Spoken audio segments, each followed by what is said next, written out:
አለው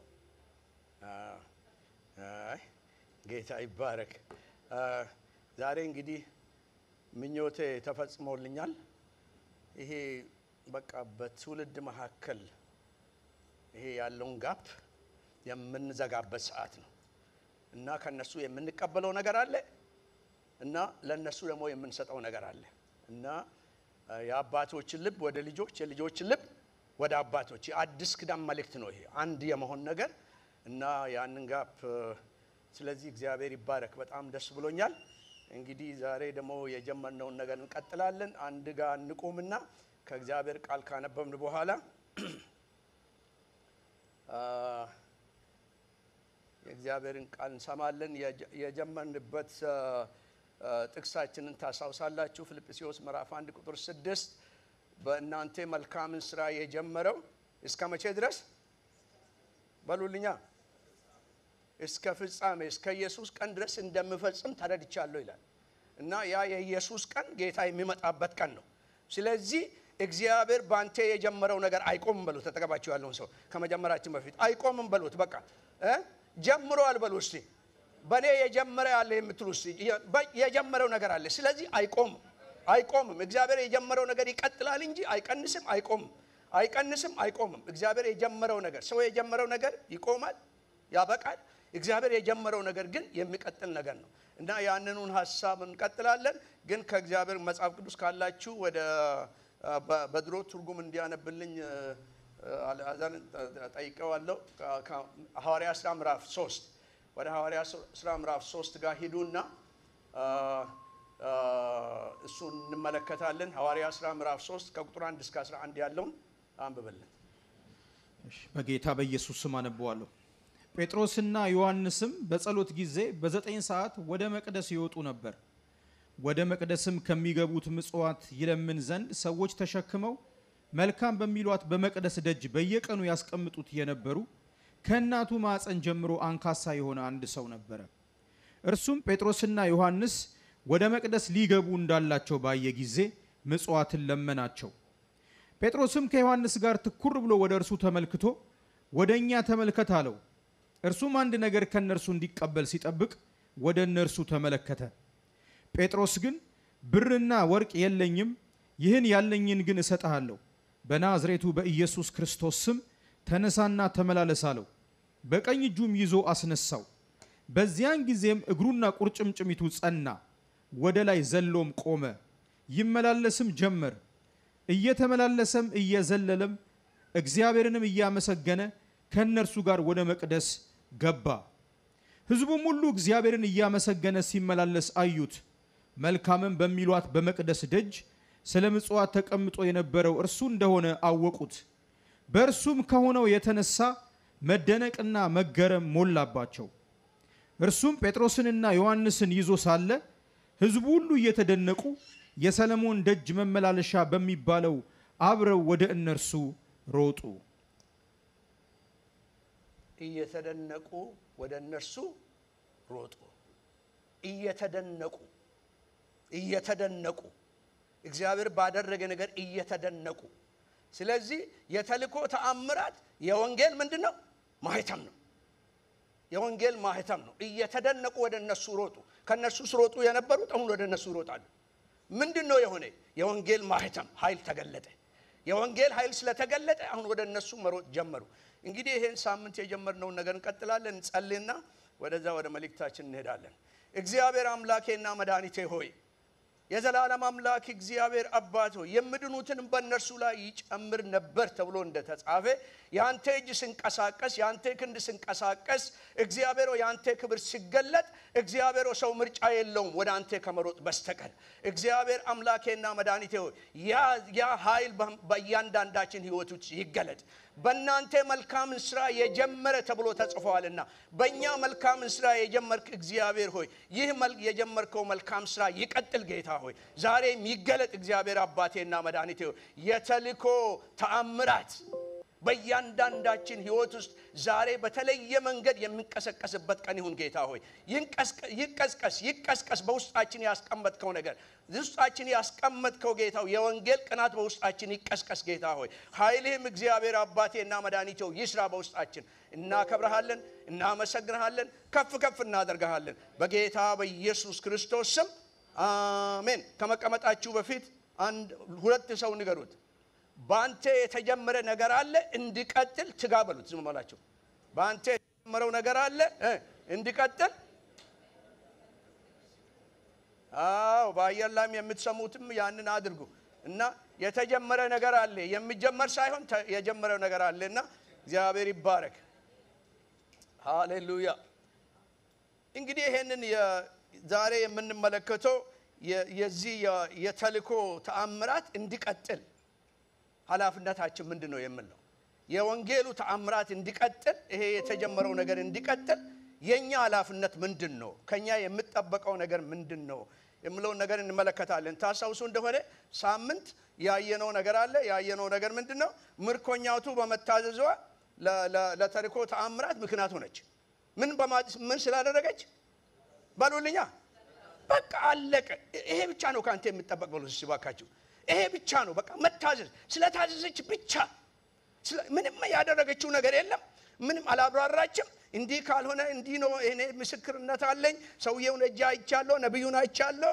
እንዲ አድርጌያለሁ አላለችም ብቻ አመነች ስለዚህ እና ታዘዘች ብቻ ታዘዘችና ያ ሆነ እና ያ ታሳውሱ እንደሆነ ዋናኛው የዛ ምዕራፍ ቁልፉ ጥቅስ ይሄ ነው ለኛ ዛሬ ለኛ መልእክቱ እና እመቤቷንም ጌታዬ በሰማሪያ ያለው ነብይ ሄዶኮ ቢያገኘው ምን ቢያደር ሄዶ ቢያገኘው ከእግዚአብሔር ጋር ብነካካ ከቅባቱ ጋር ብነካካ የእግዚአብሔር ህልውና ወዳለበት ቢሄድ እና አንድ ነገር አለች እኮ ከዚህ ከቆዳው በሽታ ምን ይሆናል ይፈወስ ይሆናል አላለችም በሉልኛ ምን አይነት እምነት ይፈወሳል አለቀ በቃ ይፈወስ ይሆናል አላለችም ያስበው ይሆናል ይፈወሳል አለች አላምናለሁ በሉ ስባካችሁ እስቲ እጃችሁን አንሱና አምናለሁ አምላኬን በሉ እስቲ ቃሉን አምናለሁ ይፈወሳል ምንም አይነት ነገር ይሁን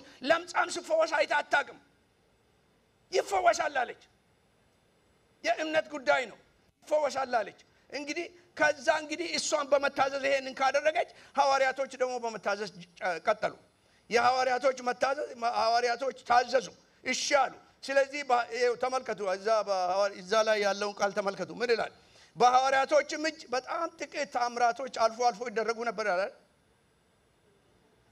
አረበሉልኛ እሺ በሉልኝ ባካችሁ ብዙ ድንቅ ነገር ይሄ ብሉይ ኪዳን ሳይሆን አዲስ ኪዳን ነው በሉት አንኩትና አጠገባችሁ ያለውን ሰው ይሄ ብሉይ ኪዳን ሳይሆን አዲስ ኪዳን ነው በሉት ያ በእነርሱ ላይ የነበረው የእግዚአብሔር መንፈስ ባንተም ላይ አለ በሉት እስቲ በእኛም ላይ አለ ለቤተ ክርስቲያን ነው የተሰጠው እነሱ ጀመሩ እኛ እንቀጥላለን የሚቆም አይደለም የሚጨምር ነው የእግዚአብሔር ክብር የሚጨምር ስለሆነ የሚቆም ጉዳይ አይደለም እና ይሄን በሐዋርያቶች ታላቅ ድንቅ ይደረግ ነበር ይላል ይሄ ድንቅና ተአምራት የሚለው ቃል በአዲስ ኪዳንም በሐዋርያቶችና እስከ መጨረሻ እስከ ቤተ ክርስቲያን ድረስም ብናይ የተጀመረው ገና ከመጀመሪያ ነው አንድ አምስት ዋና ነገሮች አሉ እግዚአብሔር ተአምራት የሚያደርግበት አንደኛ የፍጥረት ተአምራት ነው ፍጥረት ራሱ ተአምራት ነው አይደለም እንዴ ፍጥረት ተአምራት ነው ያልተደረገ ነገር ያልነበረው ነገር እግዚአብሔር ወደ መኖር አመጣው ያልታየውን ነገር አሳየ ባዶ የሆነችውን ነገር ሞላ ይሄ ተአምራት ነው የመጀመሪያው ተአምራት የሰራው እግዚአብሔር ነው እና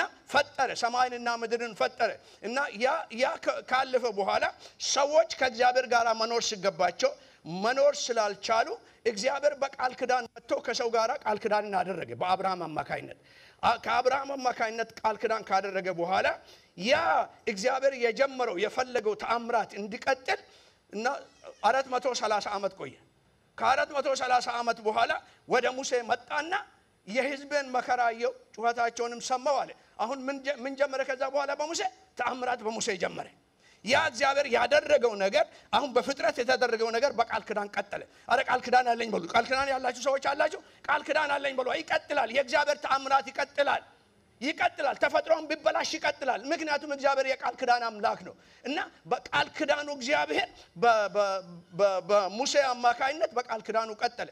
ከዛ በኋላ የሙሴ ተአምራት ምንም ነገር የለውም። አንድ ነገር ብቻ ነው። እግዚአብሔር ቃል ኪዳኑን አጸና። እግዚአብሔር የቃል ኪዳን አምላክ ነው። ያንን ነው ያደረገው። ከዛ በኋላ ከሙሴ በኋላ ደግሞ የተነሱ አሉ ነቢያቶች ተነሱ። በነቢያቶች ተአምራት ይደረግ ነበር። ይሄ ትናንት ሳምንት የሰማነው ነብዩ ለምጽና ላነጻ ያ ተአምራት ምንድነው? የተአድሶ ተአምራት። የፍጥረት ተአምራት አለ፣ የቃል ኪዳን ተአምራት አለ፣ የተአድሶ ተአምራት አለ። እግዚአብሔር ሰውን ለመመለስ ሰውን ወደ ራሱ ለማምጣት እግዚአብሔር ለሰው ለመድረስ እግዚአብሔር ተአምራት ይሰራል። የተአድሶ ተአምራት ይሄ በነቢያት ሕይወት ውስጥ የተደረገው ብኑን ነገር ስታዩ ተመለሱ ከሚል ጋራ ነው።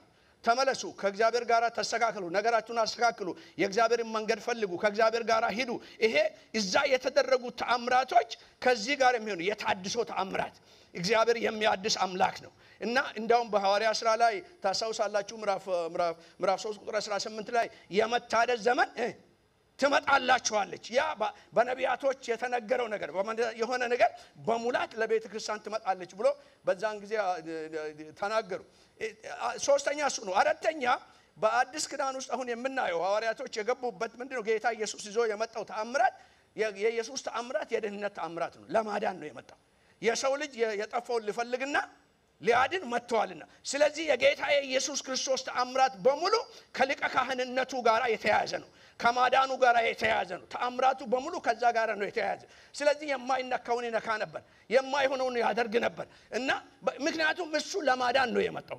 የደህንነት ተአምራት አለ ዛሬ እና እግዚአብሔር ያድናል። እና ሳምንት ያልነውን ነገር እስቲ በሉ። የኢየሱስ ስም ምን ያደርጋል? ሌላ ማዳን በሌላ በሉልኛ። ነገር ግን በሌላ በምንም የለም ብላችሁ አታቁሙ። ነገር ግን ስም አለ። ነገር ግን ስም አለ። ያ ስም የኢየሱስ ስም ነው። ዛሬም ያድናል፣ ዛሬም ይፈውሳል፣ ዛሬም ይለውጣል፣ ዛሬም ይታደጋል። የኢየሱስ ስም እስከ ዘላለም ነው እና የሚቆም ኃይል የለውም። ስለዚህ እንግዲህ ይሄንን ነው ይዞ የመጣው ጌታ ኢየሱስ። ስለዚህ ተአምራቱ እዛ አካባቢ ነው ያለው። ይሄኛው አሁን አምስተኛው ይሄ ነው። አምስተኛ አሁን ይሄ ያየነው ነገር ምንድነው? ይሄ በሐዋርያቶች የጀመረው በበዓለ 50 ቀን የጀመረው የወንጌል ተአምራት ነው። የወንጌል ተአምራት ነው። የምስራቹ ተአምራት ነው።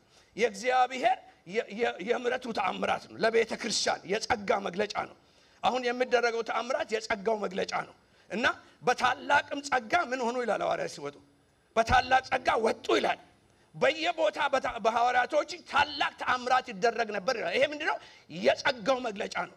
ስለዚህ እግዚአብሔር ሊያድነኝ ይችላል፣ ሊፈውሰኝ ይችላል፣ ይሄንን ሊያደርግልኝ ይችላል ወይም የምትሉ ሰዎች አቆሙ። የጸጋ ጉዳይ ነው። ይሄ የዲዘርቪንግ ጉዳይ አይደለም። እኔ ጥሩ ስለሆንኩ አይደለም። እግዚአብሔር የጸጋ አምላክ ነው። ስለዚህ ይሄ ተአምራት የጸጋ ተአምራት ነው። አሁን የሚሰራው በቤተ ክርስቲያን የሚሰራው በጸጋ ተአምራት ነው። በታላቅም ጸጋ ወጡ በየቦታም ሰበኩ ይላል። እንግዲህ እነዚህን ተአምራቶች ስናይ ይሄ ተአምራት እንዲቀጥል ከተፈለገ በጣም አስፈላጊ የሆኑ ነገሮች አሉ። እዛ ላይ ማቆመን እዛ ላይ ካለቀ እናቆማለን፣ ያለበለዚያ እንቀጥላለን። የሚያልቅ አይደለም፣ ግን እስከዚህ ድረስ እንሄዳለን።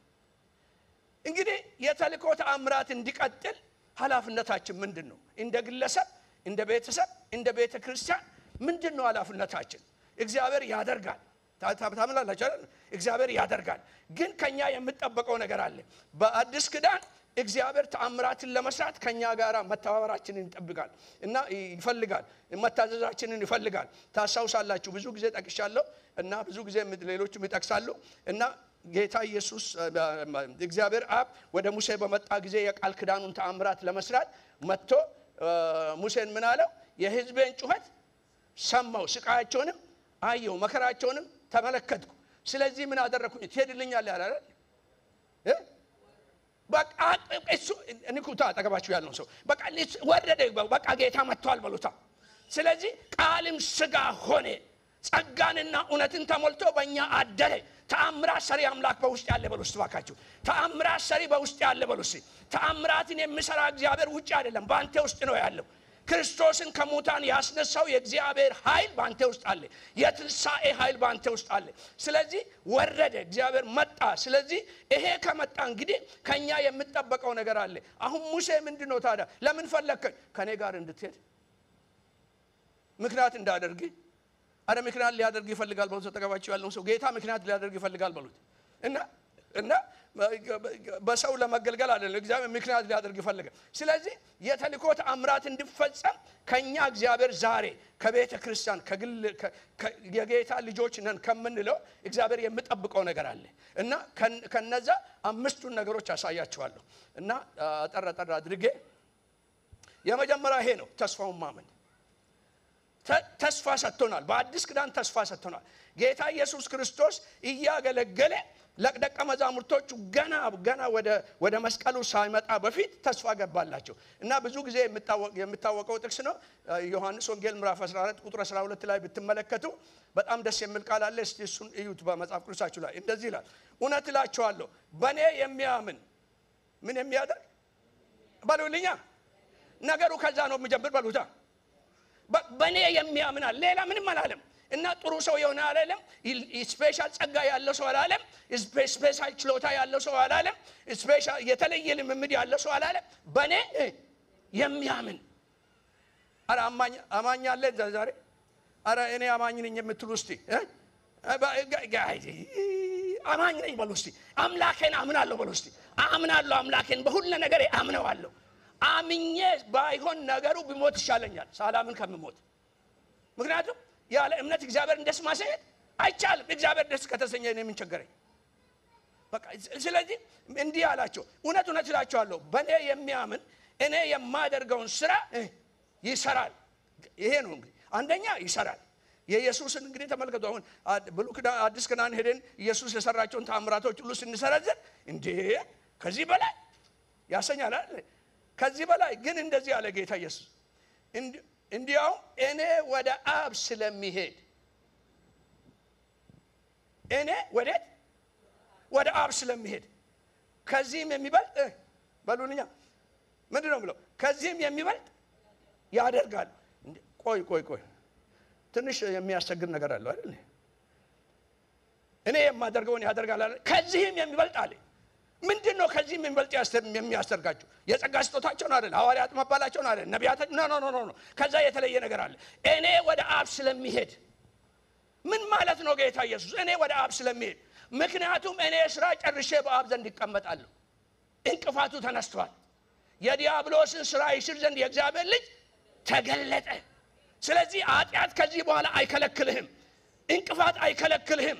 በዚህ ምክንያት እግዚአብሔር ለኔ አያደርግልኝ የምትለው ነገር የለም።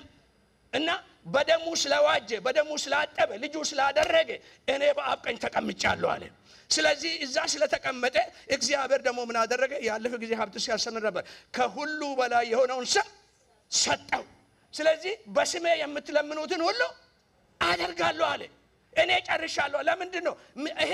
እንዲሁም ምኞት አይደለም፣ ጨርሻለሁ አለ። ተቀመጠ። መቀመጥ ማለት ለንጉስ ስልጣን ነው። he is on his throne። ሙሉ ስልጣኑን እየተለማመደ ነው ጌታ ኢየሱስ፣ እየተለማመደ ነው። ያን ብቻ ሳይሆን የሚያስደንቀው ነገር ዛሬ እግዚአብሔር መንፈሳችን ውስጥ እንዲከት የምመኘው ለራሴ ለእናንተ የምመኘው ነገር ምንድነው? እኛንም ካስነሳን በኋላ ከእርሱ ጋር አስቀመጠን። ስልጣን አለኝ ብሎ ስልጣን አለ ብሎ እና ያው አበሻ ስለሆናችሁ ልግቡት እናንተ ንገሩት። ስልጣን አለ ብሎ አለኝ ማለት አበሻ ስለሚፈራ እና ይኮራል እንጂ አይናገርም እውነቱን። እና አጠገባችሁ ያለውን ሰው ንኩና ስልጣን አለ ብሎት ስልጣን አለ ብሎት። በቃ እግዚአብሔር ስልጣን ሰጥቶናል። ስልጣን በከንቱ ነገር እንመካለን፣ በእውነቱ ነገር ግን እናፍራለን። በእውነት አትፈሩ። እግዚአብሔር የሰጣችሁን ነገር አይደለም አትበሉ፣ ግን ለእግዚአብሔር ክብር ተጠቀሙበት። ነገሩ ከእግዚአብሔር ነው፣ ነገሩ ለእግዚአብሔር ነው። ከእግዚአብሔር የተቀበልነውን ነገር አምነን ለእግዚአብሔር ክብር እንጠቀምበታለን። ያ ከሆነ ጠላት ሊያቆመን አይችልም። እና እንግዲህ ከሱ ጋር በሰማያዊ ስፍራ አስቀመጠን። ስለዚህ ዛሬ በምድርም ላይ ብንሰራ እንደ እግዚአብሔር ልጆች ትክክለኛ ነገራችንን ከተቀበልን፣ ትክክለኛ አምነን ከተቀበልን፣ የእግዚአብሔር ቃል የሚለው ከተቀበልን እና እኔ ወደ አብ እሄዳለሁና አለና ከሙታን አስነሳን፣ ከእርሱም ጋር በሰማያዊ ስፍራ አስቀመጠን። ስላስቀመጠኝ አሁን በሽታን አልለምንም። ፈቃዱን ለማወቅ ነው የምፈልገው እንጂ በሽታን አልለምንም። በሽታን እናዛለን፣ ሰይጣንን እናዛለን፣ ችግርን እናዛለን፣ መከራን እናዛለን። ለምን? ተቀምጠናልና። አረ እኔ ተቀምጫለሁ ከጌታ ጋር የምትሏላችሁ፣ ከጌታ ጋር በሰማያዊ ስፍራ፣ በሰማያዊ ስፍራ። ከዛ በፊት ያለው ቃል ደግሞ ምን ላይ? በኤፌሶን ምዕራፍ 1 ላይ በሰማያዊ ስፍራ በክርስቶስ ኢየሱስ በሰማያዊ በረከት ሁሉ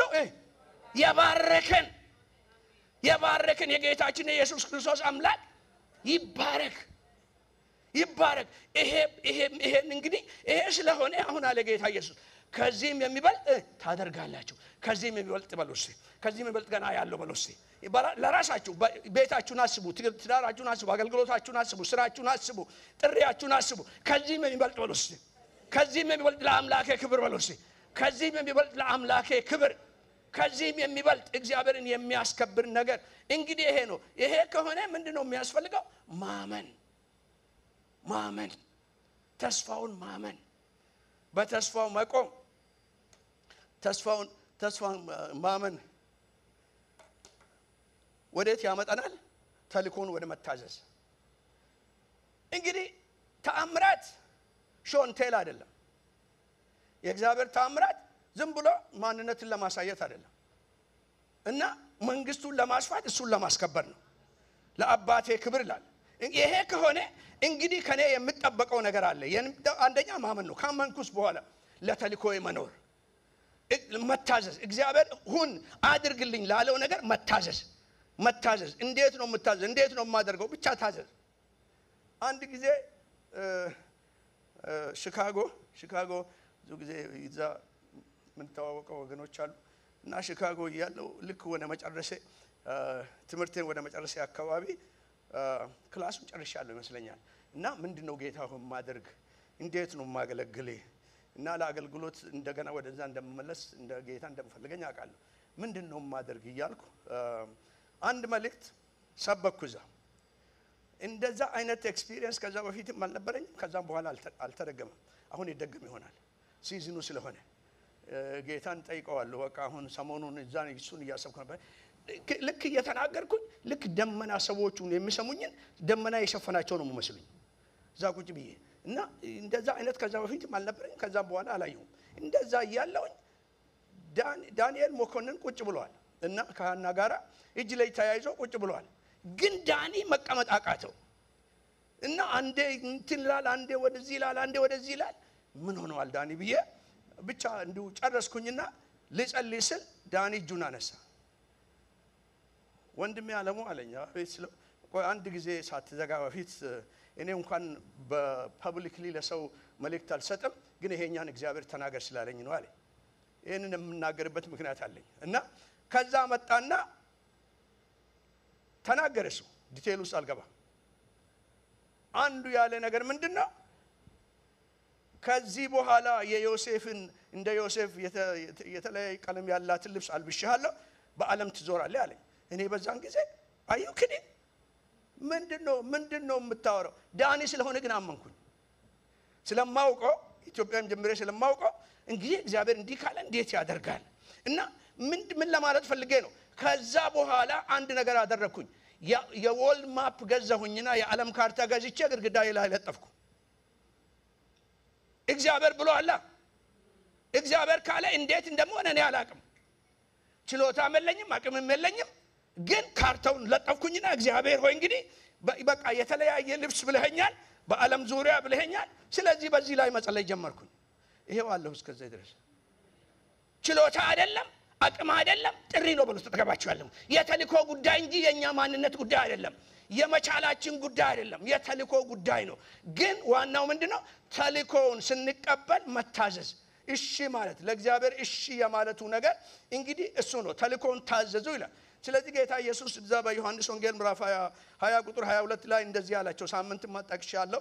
ኢየሱስን እንደገና ምን ካለባቸው በኋላ መንፈስ እፍ ብሎባቸው መንፈስ ቅዱስን ከተቀበሉ በኋላ እንደገና ሰላም ለእናንተ ይሁን አለ። አብ እንደላከኝ እኔ ምን አደርጋለሁ? እልካቸዋለሁ። ተልኮስ አብ እንደላከኝ በአብ ተልኮ ሲሄድ ጌታ ኢየሱስ ለማን ነው የኖረው? ለማን ፈቃድ ነው የኖረው? የማን ፈቃድ ነው ያደረገው? ማንን ነው ያዳመጠ? የአባቱን። አለቀ።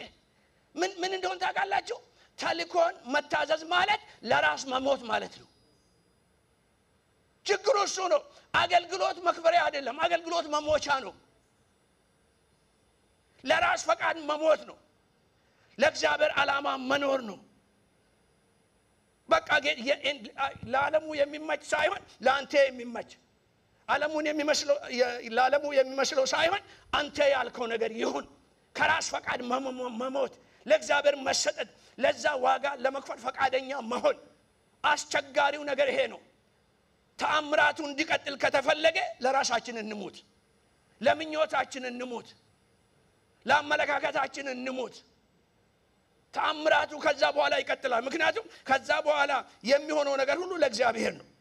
ለራሳችን ከሞትን፣ ለራሳችን እሺ ካል እንግዲህ ስለዚህ አብ እንደላከ እልካቸዋለሁ አላቸው።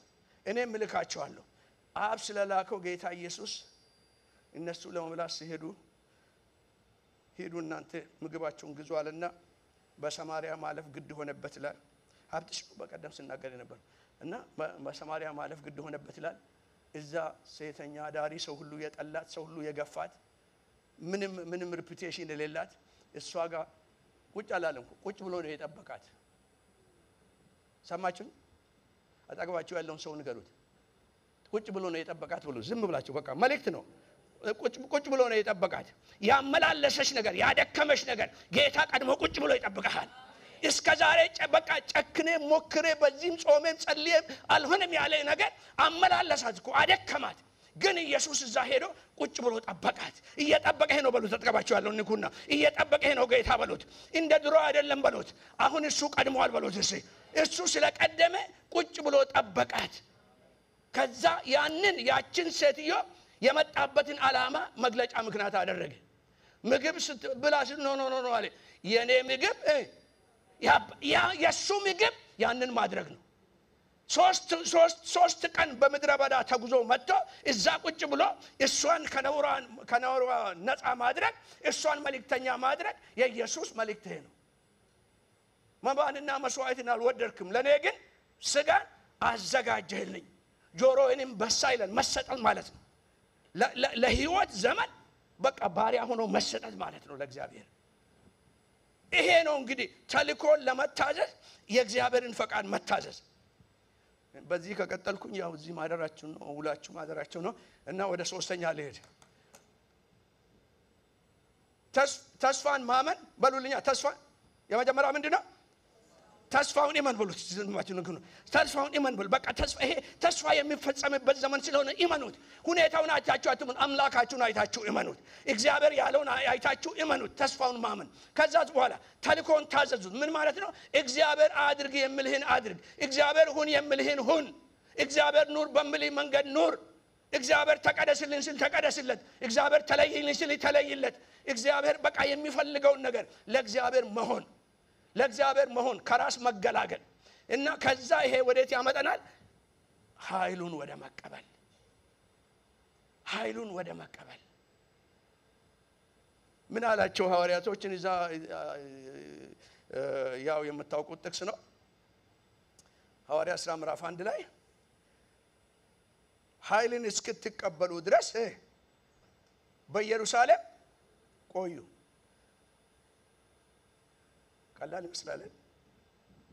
ይሄ ሁሉ ተቃዋሚ ህዝብ መካከል፣ ጌታቸውን በሰቀሉት ሰዎች መካከል ጌታ አሁን ተሰቅሏል በቃ አለቀ ሲሉ ኖ ጠብቁኝ አለ። ጠብቁኝ ገና እኮ ሳይሞት እዛ ትጠብቁኛላችሁ አላቸው። ከዛ በኋላ ደግሞ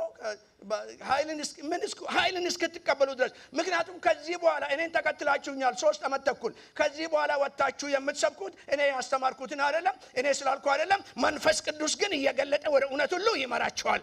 ኃይልንም ይሰጣችኋል፣ መገለጥንም ይሰጣችኋል፣ ምሪትንም ይሰጣችኋል። በጎቼ ድምፄን ይሰማሉ፣ እኔን ትከተላላችሁ። ይሄ እንዲሆን ከተፈለገ ግን ኃይልን እስክትቀበሉ ድረስ በኢየሩሳሌም ቆዩ። ምን ማለት ነው? አሁንም ምኞታችሁንና አጀንዳችሁን አስቀምጡ። በኔ ወቅትና በኔ ሰዓት ተንቀሳቀሱ። በጣም ወደው ጥቅስ አለ። ብዙ ጥቅስ ወዳለሁ፣ ግን ይሄኛ ለየት ብሎ ወደዋለሁ። ስለዚህ ከዚህ ጋር የተያያዘው ነገር ጌታ ኢየሱስ ከትንሣኤ በኋላ እዛ ሉቃስ ምዕራፍ 24 ላይ ምዕራፍ ቁጥር 50 ላይ ወሰዳቸውና ከቢታንያ አወጣቸው ይላል። ከቢታንያ አወጣቸው ይላል። ከዛ በቃ ገለል የምትልበት ዘመን ነው በሉታ እና አወጣቸው ይላል። ከጫጫታ አወጣቸው ይላል። ከጫጫታ የምትወጣበት ነው ንገሩት እስኪ። ከጫጫታ ከመንደር ወሬ የምትወጣበት ወቅት ነው በሉት። ዞር አደረጋቸውና አወጣቸውና ከወጡለት በኋላ እጁን ዘርግቶ ባረካቸው ይላል። የጌታ እጅ እንድትመጣ ከተፈለገ ከጫጫታ መለየት ነው፣ ገለል ማለት ነው። ከዛ እጁን ዘርግቶ እየባረካቸው ሄደ ይላል። በጣም ወደዋለሁ ያንን ጥቅስ።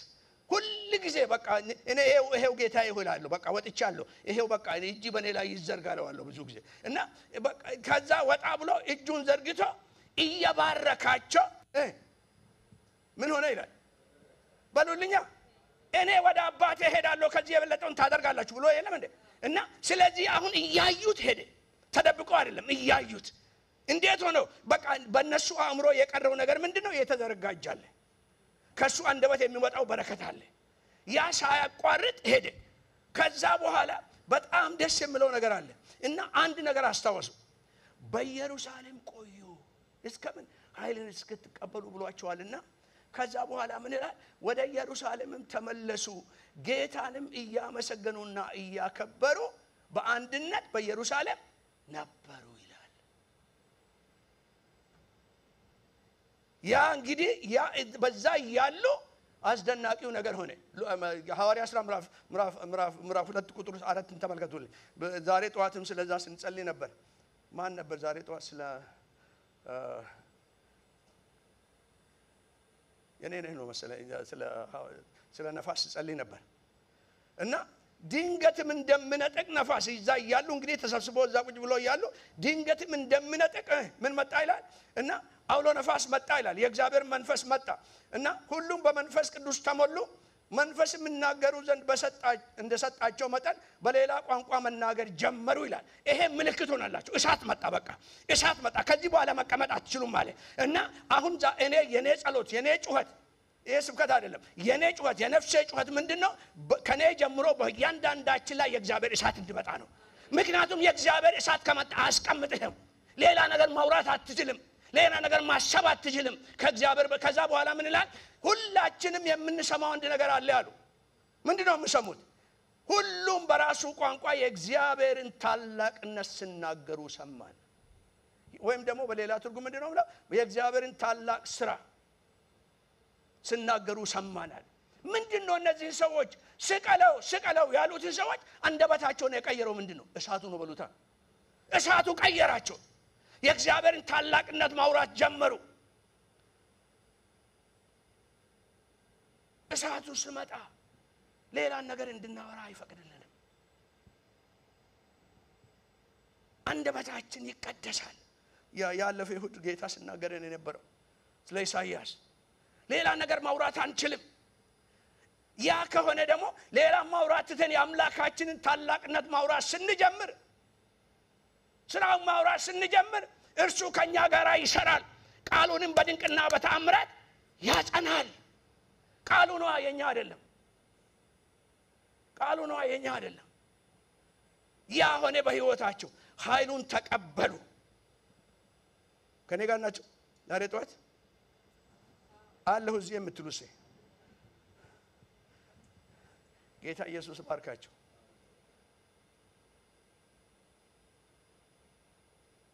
ይሄ ነገር ስብከት አይደለም፣ መልእክት እየነገርኳቸው ነው። ተስፋውን እመኑ። ተስፋውን እመኑ። ተስፋችሁን የሚያጠራጥር ነገር ይመጣል። ተስፋውን እመኑ። በተስፋው ላይ ቆሙ። ሁኔታውን አትዩ፣ ተስፋውን እዩ። ተስፋን የሰጠን አረ በሉልኝ ባካችሁ በደንብ በሉልኝ። ተስፋን የሰጠኝ የታመነ ነው በሉልኝ። ተስፋን የሰጠኝ አምላኬ የታመነ ነው በሉልኝ። ከልባችሁ ከውስጣችሁ ይሄ ከዚህ ሳይሆን ከዚህ ከመንፈሳችሁ አምላኬ ቢመስለኝም ባይመስለኝም አምላኬ የታመነ ነው። በቃ ለኔ ትርጉም ቢሰጠኝም ባይሰጠኝም አምላኬ ግን የታመነ ነው። በቃ እሱን ማለት ያንን ካመን እንግዲህ የመታዘዝ ህይወት፣ የእሽታ ህይወት፣ የእሽታን ህይወት መኖር፣ የእሽታ ህይወት ደግሞ ወዴት ያመጣናል? ለመታዘዝ ስንነሳ እግዚአብሔር ይሄው ኃይል ይላል። ኃይሉ ለክት አይደለም እና አሳምረን የምናስቀምጠው አይደለም። የይሁድም ልብስ አይደለም። እኔ በየይሁዱ እንደዚህ ለብሼ በየቀኑ እንደዚህ ለብሼ አልሄድም። ከኔ ጋር ናቸው። የይሁድ ልብስ አለ እና የእግዚአብሔር ኃይል የይሁድ ልብስ አይደለም። በስራም ቦታ ታክሲም ስንነዳ ምንም ነገር ብናደርግ የእግዚአብሔር ኃይል ማንነቱን ተሸክሞ የመሄድ ነገር ህልውናውን ተሸክሞ ያ ከሆነ በኋላ እንግዲህ ጌታ የሚጀምረው ነገር አለ። ሶስተኛ ይሄ ነው። ጌታ ከኛ ጋር ይሰራል። እነሱ ጌታ ከነሱ ጋር እንዲሰራ እነሱ ከጌታ ጋር ምን መሆን ነበረባቸው? ከሱ ጋር መስራት።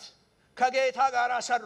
ተስፋውን አመኑ፣ ተልኮን ተቀበሉ፣ ተልኮን ታዘዙ፣ ኃይሉን ተቀበሉ፣ ከጌታ ጋር ሰሩ። በቃ ይሄ የቤተ ክርስቲያን መመሪያ ነው። አሁን በዚህ ጊዜ ባለንበት ጊዜ የቤተ ክርስቲያን መመሪያ የግለሰብ መመሪያ ይሄ ነው። ለኔ እንደ ሌሎች የተሰጣቸው ብዙ አለ እና ግን ለኔ ይሄ ነው። እንግዲህ እንደዚህ ከሆነ በጣም የሚገርም ነገር ነው። ከጌታ ጋር ሰሩ። እስቲ ሄዱ፣ ማርቆስ ጋር ሄዱልኝ። ማርቆስ ጋር እዛ ማርቆስ ጋር ሄዱና በጣም የታወቀ ጥቅስ ነው። እነርሱ ምልና ምን ይላል? እዛ ደረሳቸው። ማርቆስ ምዕራፍ 16 ቁጥር 20 እነርሱ ወጥቶ በሉልኛ በደንብ ከፍ አድርጉኛ ድምላ ቆይ ከመስባካቸው በፊት እነሱ ምን አደረጉ ይላል? ወጡ ይላል። በሉልኛ ወጡ የሚል አማርኛው ምንድነው? ምንድነው አማርኛው? መውጣት ምንድነው እንዴ? ለሱ ቃልን በቃል አተረጉመው ምንድነው? የነበሩበትን ለቆ ወደ አልነበሩበት ቦታ መሄድ ነው። ስለዚህ የነበረውን አሳሰብ ከዛ መውጣት፣ ከነበርንበት አነጋገር መውጣት፣ ከነበርንበት በሁኔታ ውስጥ መውጣት። ወጡ ይላል። በቃ ወጡ። ምን ከዚህ በኋላ የማንም አይደሉም። ለጌታ ተለዩ። ወጡ፣ ለጌታ ወጡለት። ስለዚህ ወጡና በየስፍራ ከመስበካቸው በፊት መጀመሪያ መውጣት። አረ መጀመሪያ ውጣ ከማውራት በፊት ብሉት። ተጠቅባችሁ ያለው ሰው ንኩትና ውጣ በሉት። በቃ ይሄ የመውጣት ሰዓት ነው። ይሄ የመውጣት ሰዓት ነው። ለእግዚአብሔር የመለየ ሰዓት ነው። እኔ የጌታ ነኝ የምንል በሰዓት ነው። ስለዚህ በድሮ ቦታ ያትፈልገኝ በሉት። ተጠቅባችሁ ያለው ሰው ንኩና በድሮ አድራሻ ያትፈልገኝ በሉት። አድራሻዬን ቀይሬያለሁ በሉት። ከጌታ ጋር ለመስራት ወጥቻለሁ በሉት። እስቲ ከጌታ ጋር ለመስራት ለጌታ ለመሆን ተለይቻለሁ በሉት። እስቲ የተለየ ህዝብ ለናል አይደል ቃሉ?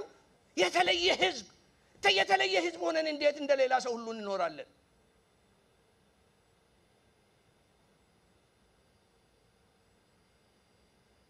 እነርሱም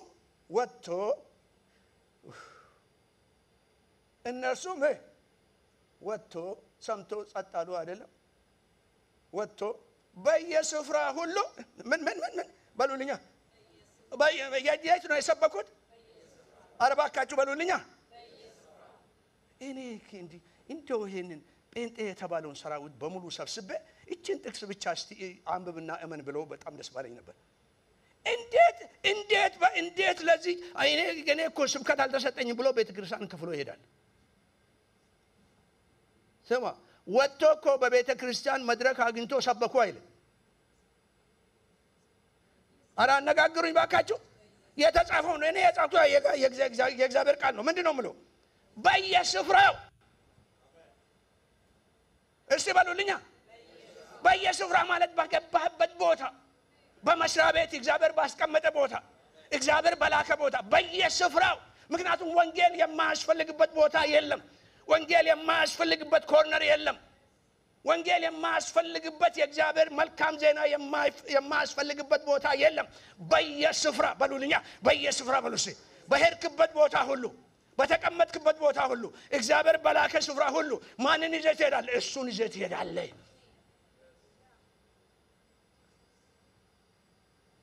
በየስፍራ ወጥቶ ሰበኩ ማለት የምስራቹን ቃል ተናገሩ። ኢየሱስ ያድናል አሉ። ኢየሱስ ይፈውሳል አሉ። ኢየሱስ ይታደጋል አሉ። ያለፈ ጊዜ ይሄኛው ትሪፕ አይደለም። ከዛ በፊት አንድ ኢትዮጵያ በነበርኩ ጊዜ በጣም ጌታ ኃይለኛ ነገር ተናግሮኝ በጣም አስፈራኝ፣ አስለቀሰኝ። ለንስሐ ነው፣ ይሄን ለንስሐ የሚያበቃ ነገር ነው። ለምንድን ነው ስለ ፈውስ የማትሰብካለኝ? እኔ ለመፈወስ ተነስቻለሁ፣ አንተ ግን ስለ ፈውስ ስበካለኝ። ምክንያቱም ከነርሱ ጋር ምን ያደርግ ነበር ይላል? ይሰራ ነበር። ማንን? ምንድነው የሚያጸና? ቃሉን ያጸና ነበር ይላል። ቃሉን በጣም ተወቀስኩኝ። እኔ እንደዛ አይቼም አላውቅም። እኔ ለካ ጌታ እኔን እንደምጠብቀኝ አላወቅኩም። እኔ እሱን ነው የምጠብቀው። ከኔ ጋር ናችሁ? እሱ መጥቷል፣ አትጠብቁሉት። በቃ እሱ መጥቷል እና በየቦታ ወጥቶ ሰበኩ ይልና ከዛ በኋላ በሚከተሉትም ምኖች ምልክቶች ጌታ ምንድነው የሚያጸና? በሉልኛ በሉኝ ባካችሁ በሉልኝ በደንብ በሉልኝ። ይሄ በጣም አስፈላጊ ነገር አለ። ምክንያቱም በዚህ በእግዚአብሔር ቃል ለማምታት የፈለኩት ነገር አለ። ለማምታት የፈለኩት ነገር አየር ላይ ያለውን ነገር የጠላት አሰራር በዚህ ነገር ይመታል። ይኸው ጌታ ያለው ቃሉን አጸና ይላል እንጂ የማንንም ሰው በጌታ ስም የሚጠቀመውን ከኪሱ የሚያወጣውን አጸናለሁ አላለም። ከኪሱ ትንቢት እየተናገሩ ጌታ ኖ በእግዚአብሔር ስም አትቀልዱ። በአየር ላይም ያላችሁ እግዚአብሔር የማንንም ምኞት አጸናለሁ አላለም። ቃሉን ነው የሚያጸና እግዚአብሔር። ቃሉንም ያጸና ነበር ይላል። የሐዋርያቶችን ስብከት እንኳን አጸና አይልም። ምንድነው የሚለው? ቃሉንም ያጸና ነበር ይላል። እግዚአብሔር ለዓለሙ ምኞት ኃላፊነት የለበትም። ለቃሉ ግን የታመነ ነው። እግዚአብሔር ግን ለቃሉ የታመነ ነው። ስለዚህ ስለዚህ ነው ሐዋርያ ጳውሎስ የእግዚአብሔርን ቃል አንደበላልቅም ይላል፣ አንሸቃቅጥም ይላል። የእግዚአብሔር ቃል ስንሸቃቅጠው ስንደበላልቀው የሰው ቃል ይሆናል፣ የሰው ምኞት ይሆናል። አይ እኮ ትንሽ ናት እኮ እስቲ ትንሽ ናት ብላችሁ አሁን ይሄንን ውሃ ለመጠጣት ከፍቼ ትንሽ ናት ብላችሁ ትንሽ መርዝ ጠብ ብታደርጉ ይጠጣለሁ? ኖ ዌይ። ካላስገደዳችሁኝ በስተቀር አልቀምሳትም። እኔ ይሄንን ያህል ካልኩ የእግዚአብሔር ነገር በርዞበት እንዴት ነው የእግዚአብሔር ቃል ነው የሚባለው?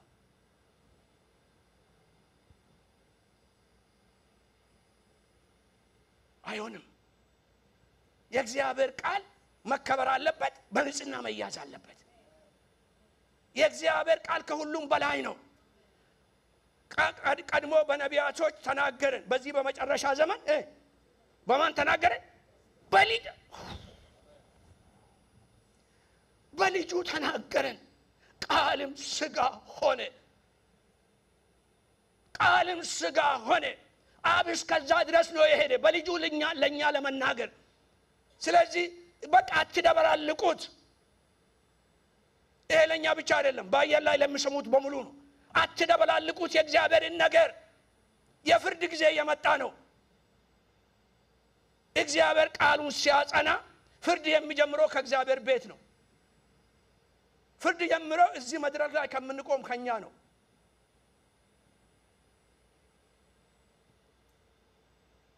ለማሳመር ምኞታችንን ለመፈጸም ለሰውን ለማዘሰት ኖ ሰውን ለማዘሰት ከፈለክ እግሩን እጠብ።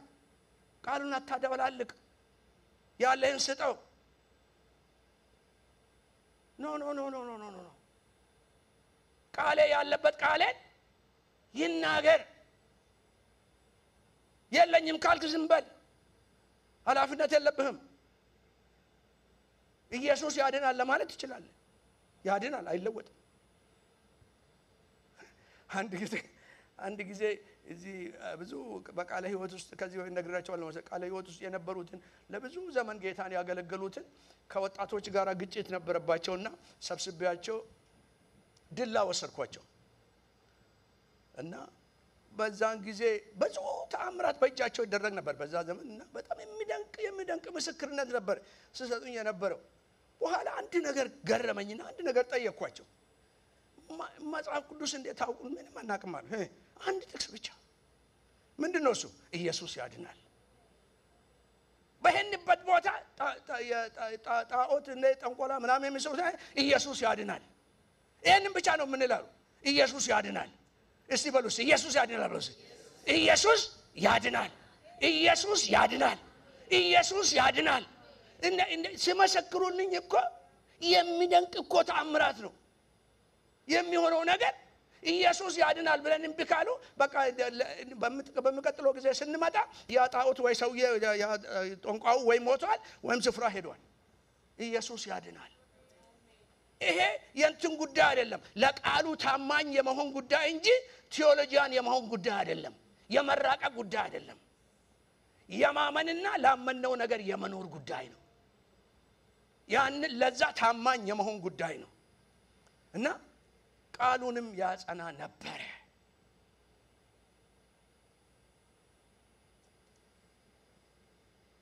ከዛ በኋላ ያመኑት እነዚህ ምልክቶች ይከተሏቸዋል ይላል።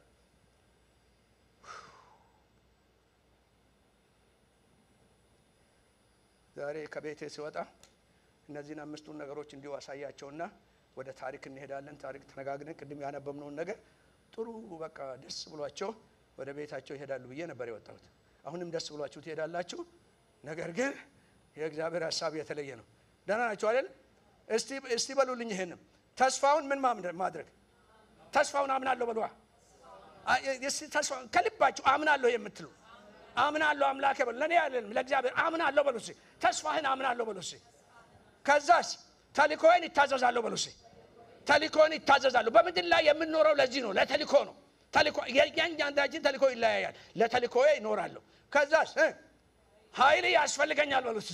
ኃይል ያስፈልገኛል፣ ቅባት ያስፈልገኛል፣ ጸጋ ያስፈልገኛል፣ ጥበብ ያስፈልገኛል፣ ማስተዋል ያስፈልገኛል። ምክንያቱም የኔ የሆነ የተወሰነ ነው። እግዚአብሔር ግን መንፈሱን ሰፍሮ አይሰጥም።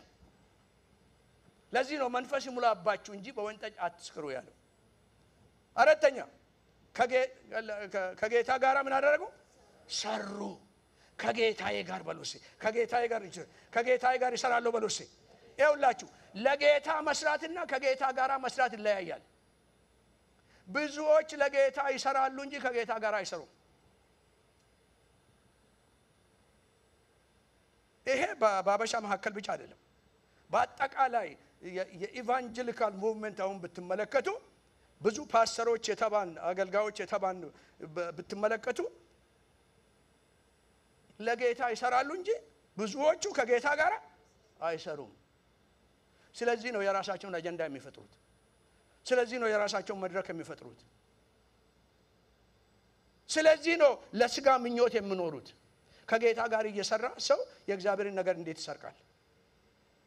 ከጌታ ጋር እየሰራ ሰው ጌታን ሳያስከብር እንዴት ራሱን ያስከብራል? ከጌታ ጋር እየሰራ ሰው ለጥቅም ብሎ እንዴት በእግዚአብሔር ቃል ላይ ይዋሻል?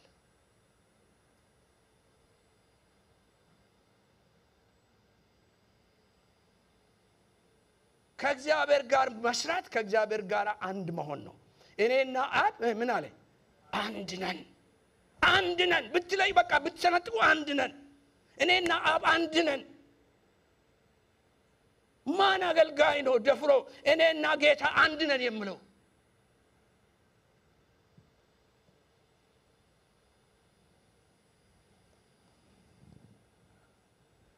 ልተውሱን እዛና ወደዚህኛ እንሂድ። አምስተኛው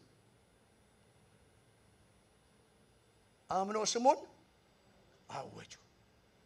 በቃ ተአምራቱ እንዲቀጥል ከተፈለገ በቃ ሰሞኑን እየጸለቁ ጌታው እንዴት ነው ሰመራይዝ የማደርገው? እንዴት ነው ተአምራቱ በአዲስ ኪዳን መቀጠል ያለበት ጌታ እስኪመጣ ድረስ ብዬ ሳስብ እነዚህ ነገሮች ናቸው በመንፈሴ ላይ ቁጭ ያሉት እና ተስፋውን ማመን፣ ተልእኮን መታዘዝ፣ ኃይሉን መቀበል፣ ከጌታ ጋር መስራት እና ስሙን ማወጅ። አንድ ስም ብቻ። አቤት አቤት አቤት አቤት አቤት! ከልጅነቴ ጀምሮ ስወደው አንድ ስም ብቻ፣ አንድ ስም ብቻ። ለዛሬ ብቻ ከሆነ ለዘላለም አንድ ስም ብቻ። የምንበረከክለት አንድ ስም ብቻ፣ የምናመሰግነው አንድ ስም ብቻ፣ የምናከብረው አንድ ስም ብቻ፣ የምንገዛለት አንድ ስም ብቻ፣ የምንወደው አንድ ስም ብቻ፣ አንድ ስም ብቻ፣ ተወዳዳሪ የለውም። አንድ ስም ብቻ በሰማይና በምድር። በምድር ብቻ እኮ አይደለም፣ በሰማይና በምድር አንድ ስም ብቻ፣ አብ ያከበረው አንድ ስም ብቻ። ስለዚህ እንግዲህ ይሄንን ካመንን በዛ ስም አናፍርም። ይሄንን ስም እናውጃለን። ይሄንን ስም እናውጃለን። እንግዲህ ቶሎ ብላችሁ ወደዛ ምዕራፍ 2 ላይ ምዕራፍ 3 ሐዋርያ ሥራ ምዕራፍ 3 ጋር ሄዱና ቶሎ ብዬ ጥቂት ሃይላይቶችን እሰጣችኋለሁ።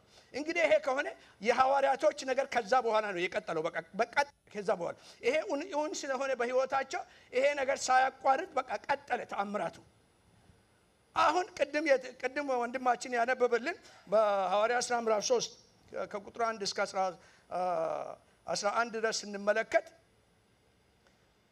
የተአምራቱን ቦታ እንዲሁ ሰመራይዝ ላድርግላችሁ ከጊዜ አንፃርና ሃይላይቶቹን ልስጣችሁ እናንተ እንትኑ ላይ። የመጀመሪያ ተአምራቱ የተፈጸመው መቼ ነው? ተአምራቱ ምንድነው? ብርና ወርቅ ምን ያለኝ ብርና ወርቅ ምን ያለኝን ግን በቃ አለቀ። ስሙን እዛ ወዲያው ሽፍት አደረጉና ወደ ስሙ ሄዱ። የመጀመሪያ ተአምራት የተጻፈው ተአምራት የተጀመረው በዚህ ነው፣ በዚህ ስም። ምክንያቱም አመኑ፣ ስሙን ተናገሩ፣ አላፈሩበትም፣ አልተጠራጠሩትም። ብርና ወርቅ የለኝም፣ አንተ የምትፈልገው ነገር የለኝም፣ ግን የሚያድንህን አውቃለሁ፣ የሚፈውስህን አውቃለሁ፣ መልስ የሚሆንልህን አውቃለሁ፣ ለዘለቄታ በቃ መልስ የሚያመጣልህን አውቃለሁ። በኢየሱስ ክርስቶስ ስም ተነስና ተመላለስ። የኢየሱስ ስም። ይህንን እንግዲህ ታሪክ ስንመለከት የምናያቸው ጥቂት ነገሮች አሉ። ቶሎ ፈጠን ብዬ ሃይላይት ላድርጋቸው። ተአምራቱ የተፈጸመው መቼ ነው? ይሄ ተአምራት የተፈጸመው ይሄንን ስለተከተሉ ይሄ ተአምራት የተፈጸመው መቼ ነው ብትነን ከበዓለ ሃምሳ በኋላ ነው። ምን ማለት ነው? ኃይልን ከተቀበሉ በኋላ፣ የእግዚአብሔር ኃይል ከነሱ ላይ ከመጣ በኋላ እና ከመጀመሪያ ተአምራት በኋላ። የመጀመሪያ ተአምራት ይሄኛ አይደለም። መጀመሪያ ተአምራት ምዕራፍ 2 ላይ ነው። የመጀመሪያ ተአምራት ምንድነው? ከማን የመጀመሪያ ተአምራት ምንድነው? በአዲስ ኪዳን አይደለም፣ ከሐዋርያ ሥራ በኋላ ኤግዛክትሊ የመጀመሪያ ተአምራት እሱ ነው። በሐዋርያት የሰዎች መዳን ተአምራት ነው ብሎ አጠገባቸው ያለውን ሰው አደባካ ቀላላት ቁጥር ብሎ ከምንም ነገር በላይ የሆነ ተአምራት የሰው መዳን ነው። በሽታ ቢሆን ጊዜው ያልፋል እና መዳን ቢሆን ግን የዘላለም ነው። የመጀመሪያ ተአምራት የ3000 ነፍሳት መዳን ነው። የ3000 ነፍሳት ጌታን ተቀበሉ፣ ዳኑ። ከዛ በኋላ ነው እንግዲህ ይሄኛው የቀጠለ እና ይሄንን ስላዩ የ3000 ሰዎችን መዳንና የእግዚአብሔርን ኃይል ስላዩ ሐዋርያቶች ይተጉ ነበር። በምንድን ነው የሚተጉት? በሐዋርያት ትምህርት፣ በህብረት እንጀራን አብሮ በመቅረስ፣ በጸሎት እና ቸርነትን በማድረግ በምስጋና በአምልኮ አብሮ ይተጉ ነበር ይላል። ከዛ ውስጥ ነው እንግዲህ የተአምራት ኃይል የተገለጠው። በዚህ ይተጉ ነበር ይልና ከዛ በኋላ በሐዋርያቶችም እጅ ድንቅ ይደረግ ነበር ይላል። እነዛ ድንቆች አልተጻፉም እና የጌታ ማስፈራት ከነሱ ጋር ስለነበረ ሰዎች ሊደባለቋቸው አይደፍሩም ይላል። እና የእግዚአብሔር ሐልዮት ነበር፣ የእግዚአብሔር ህልውና ነበር ከነሱ ጋር እና ይሄ ከሆነ በኋላ እንግዲህ በታላቅም ጸጋ የእግዚአብሔር ታላቅ ጸጋ በእነሱ ላይ ነበር ይላል። ይሄንን እንተውና እንግዲህ አሁን ወደ ተጻፈው ተአምራት ስንመጣ የሚደንቅ ተአምራት ነው ወገኖቼ። እና በተለምዶ አንብባችሁ አትለፉት እንጂ የሚደንቅ ተአምራት ነው። ለምንድን ነው እግዚአብሔር የአዲስ ኪዳንን ተአምራት በሐዋርያት እጅ በሱ የጀመረው? የተአምራቱ ወቅት መቼ ነበር? ያልተጠበቀበት ጊዜ ነበር። ሰውዬ ዛሬ ፈወሳለሁ ብሎ ነው የወጣው። ባልተጠበቀ ሰዓት እግዚአብሔር የሚያደርገው ነገር አለ። አረ ባልተጠበቀ በህይወቴ ጌታ የሚያደርገው ነገር ይጠብቃለሁ ብሎ ያደርጋል ብሎ ባልተጠበቀ መንገድ ባልተጠበቀ ሰዓት በቃ የሚገርም ነገር እኮ ነው። እና ሰውዬ ስንት ዓመት ነበረው ይሄ የተፈወሰ ሰውዬ? 40 ዓመት ይላል መጽሐፍ ሲናገር። 40 ዓመት ማለት የአንድ ጄኔሬሽን መሸጋገሪያ ማለት ነው። 40 ዓመት ነገሰ 40 ዓመት ነገሰ 40 ዓመት ሆነ 40 የጄኔሬሽን ሽፍት ነው ኢትስ አ ሽፍት ኦፍ ጄኔሬሽን እግዚአብሔር አሁን ሽፍት የሚያደርገው ነገር አለ ብሏል እግዚአብሔር ሽፍት የሚያደርገው ነገር አለ 40ኛ ዓመት ላይ ሽፍት ያደርጋል እግዚአብሔር በቃ ስለዚህ የሳኦል ዘመን ያበቃና የዳዊት ዘመን ይጀምራል እና እግዚአብሔር ሽፍት ያደርጋል የሥጋ ነገር ያበቃና የመንፈስ ነገር ይጀምራል እና እግዚአብሔር ሽፍት የሚያደርግበት አሁን ቤተክርስቲያን ላይ እግዚአብሔር ሽፍት የሚያደርግበት ነገር አለው እና 40 ዓመት ነበር ስለዚህ ሰውዬ የወጣው ምን ፈልገው ነው እዛ ቁጭ ያለው ባሉልኛ ገንዘብ ጋር ለመኖር ብሎ ታቀባቸው ያለው ሰው ለመኖር በምንድነው መኖር ፕሮፌሽኑ ምን ነበር ልመና በልመና ለመኖር ነው የወጣው እግዚአብሔር ሊገላግለው ነው ብሎ ተጠቀባቸው ያለው ሰው አረ እኛንም ይገላግለናል ብሎት እና በቃ ሰውዬ እኮ በቃ በጊዜያዊ ነገር ብቻ ነው የተያዘው ምክንያቱም አንደኛ ሽባ ነበርና እና የሚያስፈልገው ነገር ግን ያ ለምኖ የሚያገኘው ሳይሆን የሚያስፈልገው ነገር ምንድነው መለመን ሳይሆን መራመድ ከደጋናችሁ መለመን ሳይሆን መራመድ እጅ መዘርጋት ሳይሆን የእግር መዘርጋት ለሰውዬ ያስፈልገው እሱ ነው በደጅ ቁጭ ብሎ መመለስ ሳይሆን ውስጥ ገብቶ ማምለክ ሰውዬ ያስፈልገው እሱ ነው ያን ብቻ ሳይሆን በቃ እዛ ባካችሁ ማለት አምላኬ ተመስገን እዛ ውስጥ ገብቶ ማምለክ እና አሁን እንግዲህ የመጀመሪያ ተአምራት በዛ ነው የጀመረው ስለዚህ አንተ የለመድከው ሳይሆን አንተ የጠበቅከው ሳይሆን አንተ የኖርክበት ሳይሆን እግዚአብሔር ያዘጋጀልህ ነገር አለ ነው ታሪኩ መልእክቱ እግዚአብሔር ያዘጋጀውት ነገር አለ በልጄ ሞትና ትንሳኤ የጨረስኩልህ ነገር አለ አንተ የለመድከውን ነገር ትመጣለህ ስሜ ሲመጣ ግን በቃ ትለወጣለህ ሰውየውን የለወጠ ማን ነው የኢየሱስ ስም በሏ የኢየሱስ ስም በቃ ሌላ ነገር የለም እኮ የኢየሱስ ስም ለወጠው ሰውየውን የትንሳኤ ጌታ ለወጠው እግዚአብሔር ያከበረው ስም ያን ሰውዬ ለወጠው በመቅደሱ ደጅ ነበር የመቅደሱ ደጅ ቦታው ምን ይባል ነበር ቶሎ ነገር ቶሎ እንድንሄድ አይ አሁን ያነበብኩ ውብ ወይም መልካም በአዲሱ አማርኛ ውብ ብለዋል እዛ መልካም ምን ማለት እንደሆነ ታውቃላችሁ ወቅቱ ደረሰ ማለት ነው ሁሉንም በጊዜ ምን አደረገ ይላል ውብ አድርጎ ሰራው ይላል እንደዛ ማለት ነው ሁሉንም ነገር በጊዜ ውብ አድርጎ ሰራ የተወደደ ሰዓት አሁን ነው የማዳንም ቀን አሁን ነው በቃ ያ ማለት ነው የዛ ትርጉም ነው እዛ ቁጭ ብሎ ምንድነው ሰው የሚጠብቀው ቢገባውም ባይገባውም የተወደደ ሰዓት በድንገት መጣለት አለ የተወደደ ሰዓት በድንገት መጥቶልኛል በሉ እስቲ የራሳችሁ አድርጉት እንጂ የተወደደ ሰዓት ድንገት ደረሰለት የተወደደ ሰዓት የእግዚአብሔር ሰዓት የጉብኝቱ ሰዓት ድንገት እሱ ሳያስብ እሱ ጠርቶት አይደለም ጌታ ፈልጎ መጣ በተወደደ ሰዓት ቀጠሮ አለው በቃ ሰውዬ የቀጠሮ ጊዜ ደረሰለት እና ያልጠበቀ ነገር ሆነለት እና ሰውዬ ሽባ ሁኔታ ሽባ ነው ተቀምጧል ይለምናል ከዛ እና ሁለት ሰዎች ሲመጡ አየና እነዚህ ደግሞ በጣም ለየት ባለ ኮንፊደንስ ነው የሚሄዱት መንፈስ ቅዱስ ወርዶባቸዋል የእሳትን ነገር ተለማምደዋል አከሄዳቸው እነዚህ በጣም ሀብታሞች መሆን አለባቸው ዲሃ ዝቅ ብሎ ነው የሚሄደው እና አንገቱን ደፍቶ ነው እና አንገትን የሚያስደፋው ገንዘብ ሳይሆን የጸጋ መጥፋት ነው ብለው ተጠቅባቸው ያለው ዝም ብላችሁ የእግዚአብሔር ኃይል ከመጣ የጨርቂ ጉዳይ አይደለም የገንዘቢ ጉዳይ አይደለም የእግዚአብሔር ኃይል ነው በእነዚህ ሰዎች በድፍረት ነበር የሚራመዱት በስልጣን ነበር የሚራመዱት ወደዛም ሲሄዱ ለየት አሉበትና አንድ ነገር የሚያገኝ መስሎት ወደ እነሱ አየና ለመናቸው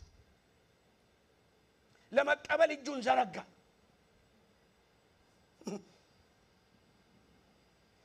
እሱ ያስፈልገኛል ብሎ ያለው ገንዘቡን ነው ግን ጴጥሮስ አስደናቂ ነገር አደረገ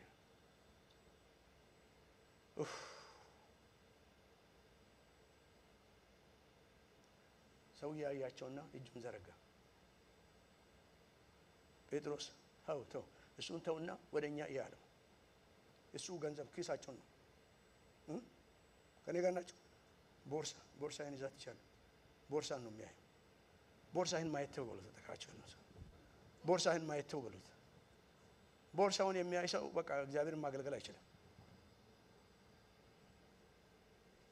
ከኔ ጋር ናቸው ቦርሳህን ካየ የወደፊትህን አታይ። ባንክህን እንጂ ቦርሳህን አትበሉት። ተቀባቻለሁ ንገሩታ። ባንክህን እንጂ ቦርሳህን አትበሉታ። ንገሩት እስኪ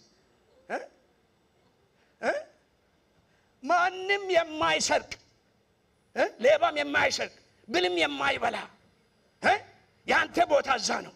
በቃ እሱን ካየ ሌላ ምንም የሚያቆም ነገር የለም።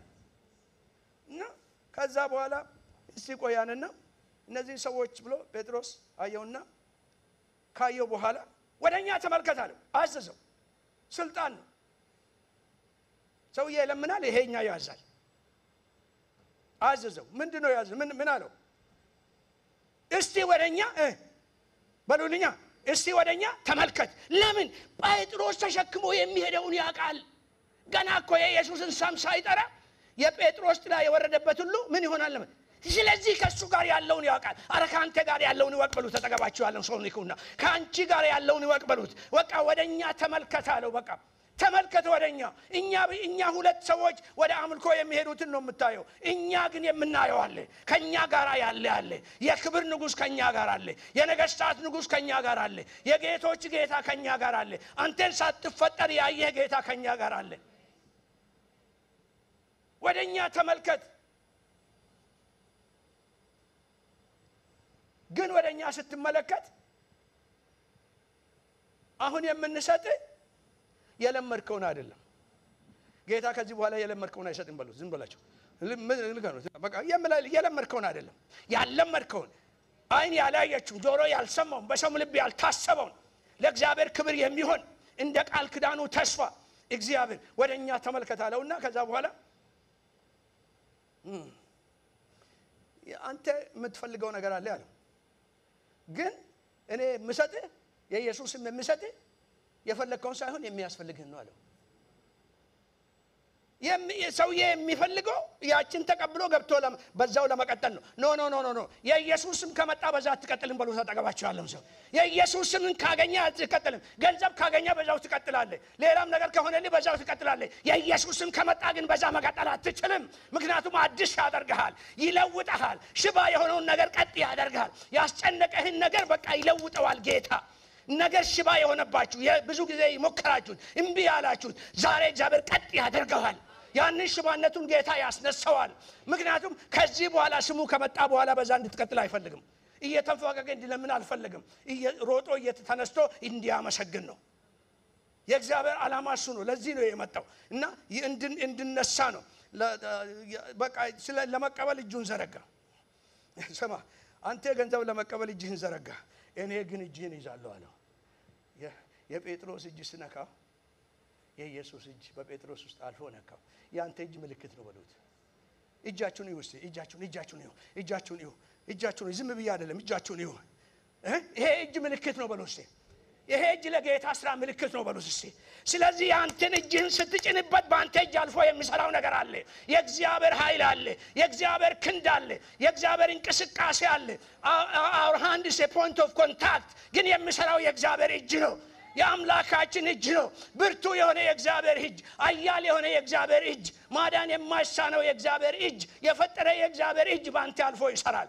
ስለዚህ በሽተኛ ላይ እጃችሁ መጫን አትፍሩ። ከዚህ በኋላ የሚሰራው የእግዚአብሔር እጅ ነው።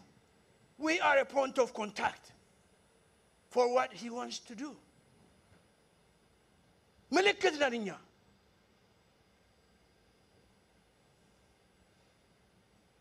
ስለዚህ ነካውና ጴጥሮስ ነካው። የሚደንቅ ነገር ሆነ። በሰውዬ ውስጥ ተሰምቶት ይሆን አልተሰማ ይሆን አላውቅም። እሳት አለፈ። እሳት ማለፉ እንዴት እናውቃለን? እግሩ ቀጥ አለ። ሽባ የሆነ ነገር ተተረተረ። ምክንያቱም እሳት አለፈ። የእግዚአብሔር የማዳኑ ኃይል አለፈ። ለምን? ከቤት ነው የመጣው። ፖይንት ኦፍ ኮንታክት። ለዚህ ነው የሚፈልግ በሉት። ተጠገባችሁ ያለው ሰው ንኩና you are a point of contact በሉት። የሚያድን ጌታ ነው በሉት። የሚፈውስ ጌታ ነው በሉት። እኛ የሚለውጥ ጌታ ነው በሉት። አንተ ግን be a point of contact። መታዘዝ ማለት እሱ ማለት ነው። እኔ እሰራለሁ ካልኩ እፈራለሁ፣ እርሱ እሰራል ካልኩ ለምን እፈራለሁ? አንድ በጣም የሚባርከኝ ነገር አለ። ከመስፍኔ ጋር ብዙ ዘመን አገልግለን ከ30 ዓመት በላይ አብረን አገልግለን በጣም ደስ የሚለኝ ነገር ምንድነው? መስፍን ሙሉ ጌታ ምንም ነገር አይፈራም።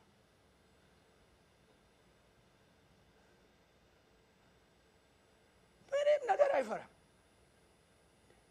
አንተ እንዴት ነው ለዋለው አንዳንድ ጊዜ እኔ ቢፈወስ እኔ እኮ ለዛ ኃላፊነት የለብኝም ይለኛል። እኔ አምላክ አይደለሁም፣ የሚፈውስ እሱ ነው፣ እኔ ግን አምነዋለሁ ይለኛል። እኔ ማምናለሁ በለው እስቲ፣ እኔ ማምናለሁ በለው እስቲ። የሚፈውስ እሱ ነው። ስለዚህ ካመንክ በቃ አትፍራ። ሀብትሽ እግዚአብሔር ይሄንን ማድረግ ፈልጓል በመካከላችን። እጃችንን ዘረጋለን፣ በበሽታ ለኛ ላይ እንጭዳለን። ሰዎች ይፈወሳሉ፣ ሰዎች ይድናሉ፣ ሰዎች ይፈታሉ። ጌታ ደግሞ ቀደም ብሎ ተናግሮናል። የታሰሩትን ወደ እናንተ ያመጣለሁ እፈታለሁ ብሎናል ጌታ። እዚህ ቦታ እፈታለሁ ብሎናል፣ ተናግሮናል። ረከርድ አለ፣ የተጻፈ የተቀመጠ ረከርድ አለ። እግዚአብሔር ይሄንን ያደርጋል። እግዚአብሔር ይሄንን ያደርጋል። ለስሙ ክብር ነው የሚያደርገው። እና እግሩና ቁርጭምጭሚቶቹ ምን ሆኑ ይላል? በረቱ ይላል። ቁርጭምጭሚቴ በረታ በሉ እስኪ እባካችሁ። እና የመጀመሪያ እዛ ሕዝቅኤል ምዕራፍ 47 ላይ የመጀመሪያ እንትን ውሃ ሰውዬ ስመጣ እስከምን ነበር በሉልኛ? ኢየሱስ የጀመረው ውሃ በቃ መስራት ጀምሯል በሉ። በቃ ከእግዚአብሔር ቤት የሚወጣው ውሃ መስራት ጀምሯል በሉ። አንተ ስትነካ ያቺ ውሃ በቃ ይሄ ቁርጭምጭሚቱ ቀጥ አለች። በቃ ቀጥ ያደርጋል፣ ያስነሳል፣ ያቆማል፣ ያበረታል። የሚያበረታ የእግዚአብሔር ኃይል ያዛ የተጻፈው እዛ አይቀርም፣ ይቀጥላል። ግን ከዛ ነው የምጀምረው፣ ከቁርጭምጭሚቱ ነው የምጀምረው፣ ከዛ ነው የምጀምረው። ከዛ ቀጥ ያደርጋል። የኔ እግሮች ጸንቷል በሉ እስኪ፣ የኔ እግር ጸንቷል በሉ፣ የኔ እግር ጸንቷል በሉ። በቃ ስለዚህ እና ከዛ ምን ይላል? በረታ ይልና ዘሎም አቤት ዘሎም ቀጥ አለ ቆመም ይላል። አቤት አቤት አቤት ሰውዬ እሱ ሲነካው እሳት ገባበት። ጴጥሮስ ነካው። አንተ ምን ትነካኛለህ? እኔ በቃ አለና ዘሎ ቆመ ይላል። ተወኝ በቃ አሁንማ ገባብኝ እኮ አለ። ዘሎ ቆመ ይላል። ዘሎ ቆመ ይላል። በቃ ስለዚህ የመንፏቀቅ ዘመን በቃ ብሉት። ተጠቀባችሁ ያለው ሰው ከዚህ በኋላ አትንፏቀቅን በሉት። የእግዚአብሔር አይት ከመጣ፣ የእግዚአብሔር እጅ ከመጣ፣ የእግዚአብሔር እሳት ከመጣ መንፏቀቅ የለም ከዚህ በኋላ።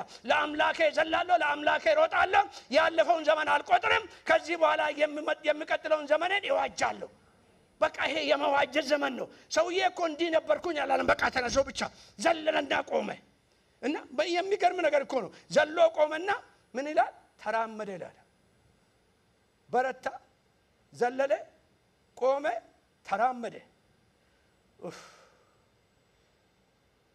እየዘለለ እቺ ናት። እየዘለለ ምን አደረገ ይላል?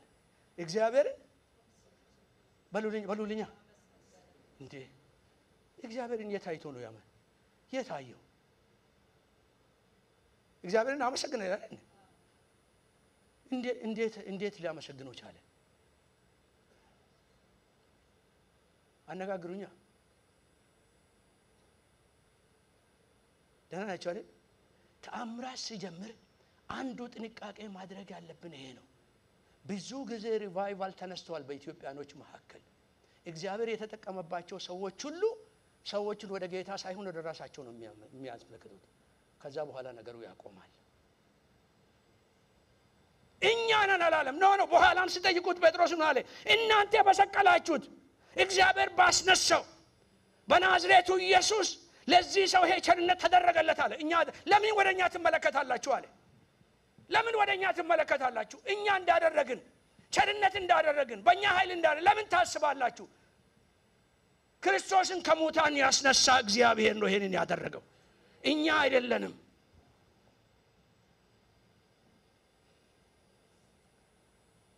በህይወቴ ዘመን ሁሉ ክብሩን አልነካም በሉት። ተጠገባችሁ ያለውን ሰው ንኩና ምስክር ሆነልኝ በሉት። በህይወቴ ዘመን ሁሉ ክብሩን አልነካም በሉት።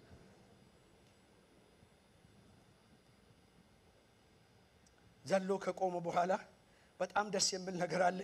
ከዛ በኋላ ቶሎ ብዬ እንትን ለና አቆምና ከዛ እንጸልያለን። በጣም የሚደንቅ ነገር አለ። ዘሎ ከቆመ በኋላ የሚደንቀው ነገር ሰውዬ በእግሩ ዘሎ ከቆመ በኋላ ቀጥ ብሎ የት ሄደ?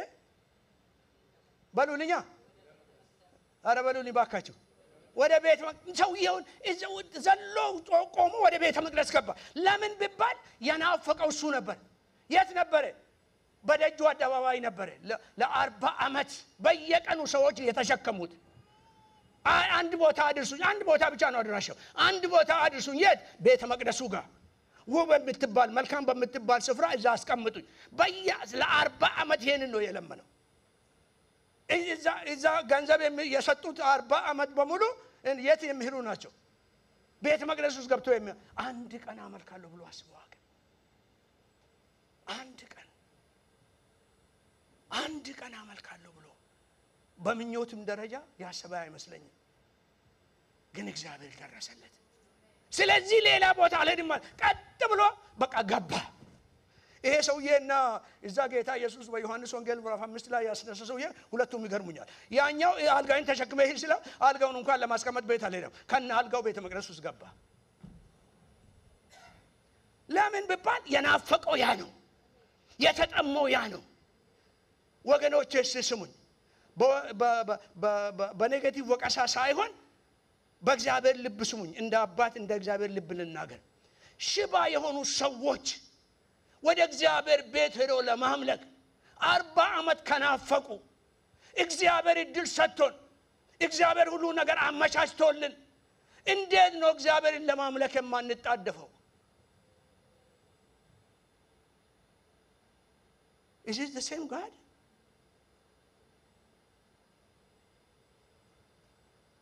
የሚገርማችሁ ነገር እንደው አንዳንድ ቦታ እዚህ እንኳን እኛ ጋር የለም እግዚአብሔር ይመስገን አንዳንድ ቦታ ሰዎች ቤተ ክርስቲያን በመሄዳቸው በማምለካቸው ለቸርች ወይም ደግሞ ለፓስተሩ ውለታ እንዳደረጉለት ይቆጥራሉ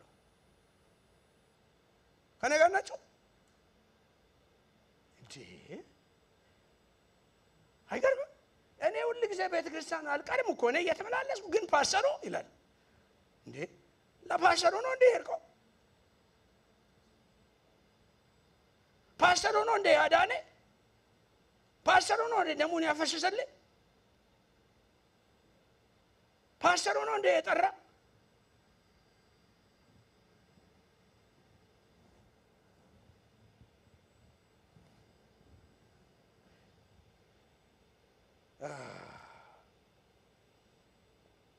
ገባ ወደ ቤት መቅደስ ገብቶ አመለከ ከአምልኮ ሲወጣ ድንቅ ነገር ሆነ ሰውዬ መነጋገሪያ ሆነ ህብረተሰቡ ተናወጠ አረ የሚያናውጥ ተአምራት ይሁን በሉሲ የሚያናውጥ ከተማን የሚያናውጥ በቃ አነጋጋሪ ተአምራት ይሁን በሉሲ ባካችሁ አነጋጋሪ ተአምራት በህይወቴ ይሁን በሉሲ በልጆ አነጋጋሪ ተአምራት በቃ ተራ ተአምራት ሳይሆን አነጋጋሪ ተአምራት በቃ የሚያነጋግር ተአምራት አነጋጋሪ ነገር ሆነ 40 ዓመት እዚህ ቁጭ ብሎ እንዴት አድርጎ ቤተ መቅደስ ገባ ተነስቶ እያዩት እንዴት እንዲሆነ በዛ ምክንያት ስሙኝ በዛ ምክንያት 2000 ሰዎች ወደ ጌታ ተጨመሩ ከዛ በፊት 3000 ነበሩ